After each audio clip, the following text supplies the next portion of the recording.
Just weeks after F.W. de Klerk took over as President of South Africa, the nation went to the polls in a snap election. The ruling National Party remained the largest in the House of Assembly, the whites-only house where the real political power in South Africa lay, though much reduced from previously. It was the first time since 1961, in fact, that the National Party had failed to win a majority of the overall vote, but while they had lost ground to the primarily Afrikaner, pro-apartheid Conservative Party, it hadn't been enough to eject de Klerk from office under the first-past-the-post system. The House of Representatives, which was reserved for South Africans of mixed heritage, known as coloured, remained dominated by the Labour Party, while the third chamber, the small House of Delegates, reserved for South Africans of Indian descent, was taken by the Solidarity Party, a broadly leftist party named after the Polish trade union.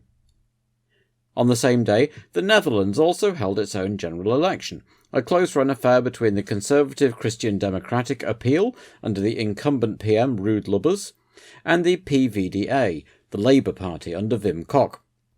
In the end, the CDA remained the largest party with 54 seats, but did not have an overall majority and entered a coalition with Labour, with Ruud Lubbers continuing as Prime Minister, a post he'd held since 1982.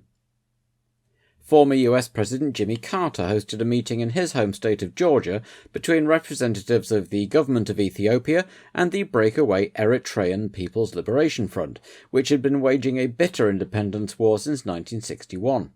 Since then, the Ethiopian Empire had been overthrown by a communist revolution and a military junta, which had in turn given way to a one-party civilian government that had presided over the famine a few years earlier, but the demands for Eritrean independence had never gone away. And on the day of the Italian Grand Prix, Hungary officially opened its western border with Austria to the tens of thousands of East German refugees still in the country, awaiting their chance to cross into the west. Many more were beginning to leave East Germany, travelling to Hungary, and also to Czechoslovakia, which was also seen to be in a similar mood of reform. The West German embassy in Prague was beginning to be besieged by East Germans, who were starting to climb over the walls and camp out in the gardens, while small demonstrations in East Germany itself had begun to take place every Monday in the city of Leipzig, centred around the Nikolaikirche, where weekly prayers for peace had been permitted since 1982. TV coverage of the demonstrations by West German stations, which could be easily, if illegally, seen in the East, was spreading the word, and numbers were growing. And so to Italy, a year on from Berger and Alboretto's emotional 1-2 after Enzo Ferrari's death, Gerhard would certainly be hoping that his appalling bad luck streak would come to an end here in front of the home fans. But those home fans had a new hero now. Alain Prost had made the announcement that many were expecting. He would be a Ferrari driver for 1990, completing a straight swap with Berger. That was the news that everyone was talking about, but there was more too. Lotus had also announced their lineup for 1990, and it was quite different. Derek Warwick and Martin Donnelly would drive a new chassis powered by that Chrysler-backed Lamborghini V12 that had looked promising, if in need of more reliability, in the back of the LaRousse Lolas. So, Nelson Piquet's unhappy 2-year stint with the team would come to an end, but yet another press conference revealed his destination. Benetton confirmed him as their number 1 driver for next year, with Nannini demoted back to number 2, and Johnny Herbert as test driver, with Emanuele Pirro returning to his McLaren testing activities. There was a strong rumour that new Benetton chief Flavio Briatore had done a deal with Piquet to pay him on a dollars per points basis. $100,000 per point was the figure usually being touted around. James Hunt wondered aloud whether that meant they didn't trust his motivation, and if so, why sign him at all, and what would become of the affable Satoru Nakajima was not yet known. And finally, with Prost having apparently turned down an offer from Williams, Frank confirmed that Riccardo Patrese had been re-signed for 1990, so they would have an unchanged lineup. But that was all for next year, and there were still 5 races to go this year, including this one, and a couple of changes to the lineup from Belgium 2 weeks earlier. Jean Alesi was back in the Tyrrell, fresh from his Formula 3000 win in Birmingham, while Gregor Wojtek had finally got tired of the shambolic Eurobrunn operation and left. The team instead turned to their 1988 driver Oscar Larrauri, who had returned to sports car racing after his unsuccessful first foray into Formula 1. PQ began early on Friday as usual, and for the first time it was the Lolas of Alio and Alboretto on top of the timings, with Larini dragging his Azella into qualifying in third. That meant one of the Onyxes would miss out, and it was Stefan Johansson on his 33rd birthday on Friday, with Bertrand Gachot pipping him to the final PQ slot. To nobody's great surprise, Ferrari didn't perform the requisite miracle in the Eurobrun, but still managed to go quicker than Dalmas's AGS and Battaglia's Coloni. Friday's main qualifying session saw the Ferraris going fastest, with the McLarens a comparatively distant 0.4 seconds off the pace, but on Saturday, Senna put in one of his trademark scorching laps to find nearly a second and a half and snatch pole, while Prost could only make up 3/10. So, Gerhard Berger would line up on the front row alongside his 1990 teammate, with Mansell third and Prost fourth, and the Tifosi could dare to dream. Patrese and Boutsen lined up on row 3, with Alio a fantastic 7th in the Lola Lamborghini, so encouragement there for Lotus, followed by the two local drivers in the Benettons, Nannini and Pirro. Alesi was an equally impressive 10th, ahead of Piquet and his own teammate Palmer in 14th. Warwick was back in 16th, the Marchers continued their disappointing season in 18th and 25th, and Sala brought up the rear, with Eddie Cheever failing to qualify for the second time this year, and complaining of a lack of straight-line speed. He was joined by the Reals and Stefano Modena, who would have qualified 16th but was disqualified after not stopping for a weight check. For once it wasn't Prost complaining about his relative lack of pace compared to Senna, but everyone else doing it on his behalf. Mansell was certainly not shy about implying that McLaren or Honda were nobbling his future teammate's car. He was backed up by former champion Keke Rosberg. It had also become obvious that Prost was now the darling of the Monza crowd, a far cry from the days when he'd been pelted with stones and needed a bodyguard. Now he was cheered almost as much as the Ferrari drivers as the cars went out onto the track on race day. In an effort to improve Prost's chances and squash rumours of favouritism, the McLaren team transferred all the settings from Senna's car to Prost as they sat on the grid. And finally it was time to go. Jonathan Palmer had a new clutch in his Tyrrell which caused him to stall it on the parade lap, and he lined up at the back, but otherwise all was fine as the lights went on. Off they went, with Mansell lunging across the track across Prost's nose as Senna won the drag race down to the Rettifilo, with Berger in hot pursuit.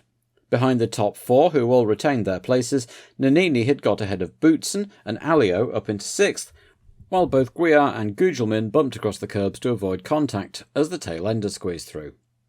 Pirro's transmission broke on the first lap and he went no further, while Berger continued to harry Senna all the way around to the Parabolica as the first lap was completed. Mansell wasn't far behind either, and all three were pulling away from a distinctly unhappy-looking Prost, whose engine just didn't seem to be developing the power, even though Senna's settings had improved his handling a bit. Alio threw away his fine qualifying by depositing his Lola in the kitty litter, while Berger continued to stick with Senna, and Prost seemed to be holding up the cars behind him, Boutsen, Nannini and Patrese, with Alesi, Brundle and Piquet not far behind them. Mansell was dropping behind Berger a little too. He had a developmental version of the Ferrari V12 engine and it seemed not to be revving quite right. Slowly though, Senna pulled away from Berger, who pulled away from Mansell, who pulled away from Prost, who pulled away from Boutsen, who couldn't shake Nannini until the Benetton made an early stop for tyres on lap 16 after blistering his B compounds. The lap before that, Alboreto had pulled off with electrical problems, the same time as Gugelmin came in to retire with the jam throttle and general ill handling caused by that early excursion over the curbs, and as the temperatures soared it looked like it was going to be a race of attrition. Larini's gearbox went on lap 17, Warwick's fuel system and Palmer's engine both on lap 19. Meanwhile, though, Prost had warmed his tyres up, got his foot down and drawn up behind a struggling Mansell, and before long he was right behind the Ferrari. On lap 21, Mansell waved Prost through, and off the Frenchman sped in pursuit of Berger and second place, conscious that he would have to start discarding results after this race. He was 9 seconds behind, but lapping faster, and with over half the race to go, it should still be doable. Things then quietened down again for a while, in the stands too, as Prost slowly nibbled away at Berger's lead, and more cars fell by the wayside. Guiar with a broken exhaust, Capelli from a decent 8th place with a blown engine, Nannini with brake problems after recovering to 7th, and Gasho with a punctured radiator.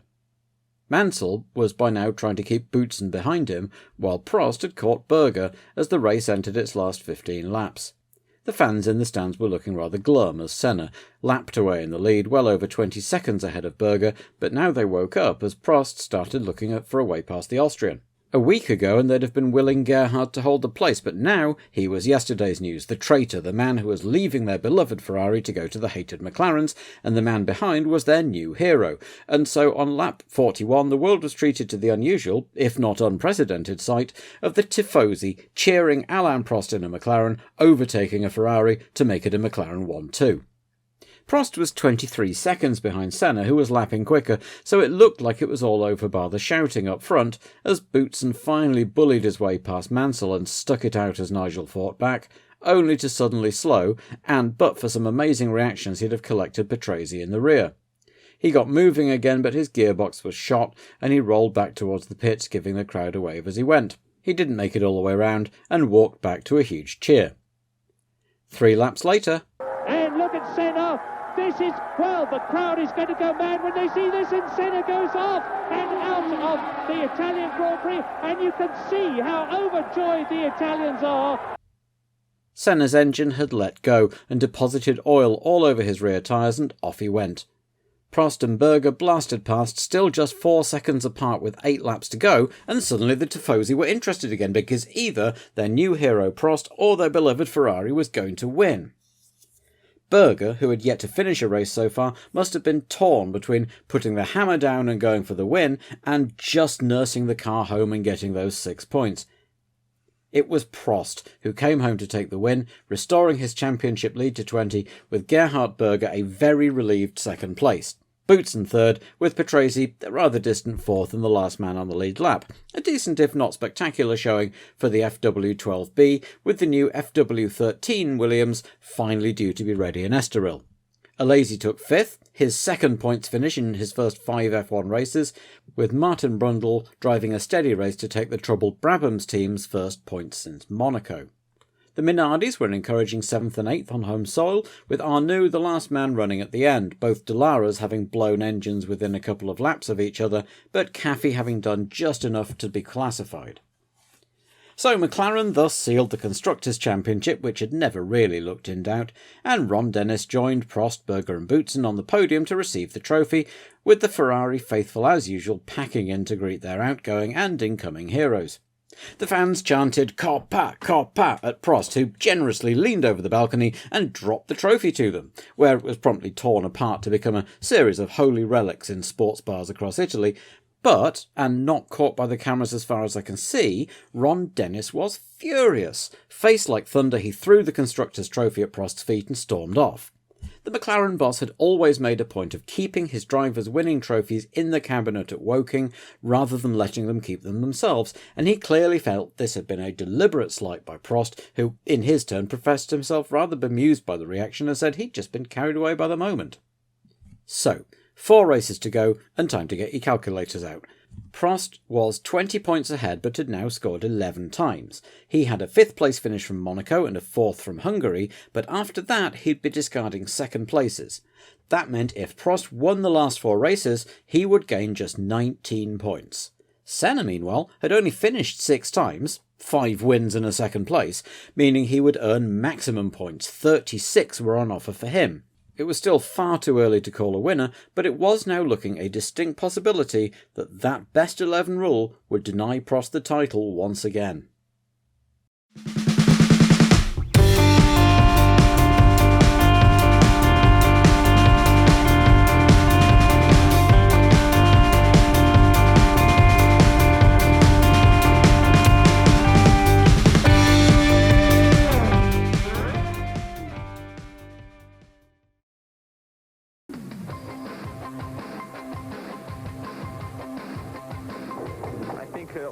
Only Russians is not in the calendar of Formula One. Maybe it's the last place where we have to go. I think Singapore, I think the Orient is where they should head towards. More races there. I think we want to go to Argentina again, yeah. Maldives Island, Seychelles, Madagascar, China, why not? Now I would like to go maybe in Moscow, and why not in Piquet? It will be very interesting for Formula One.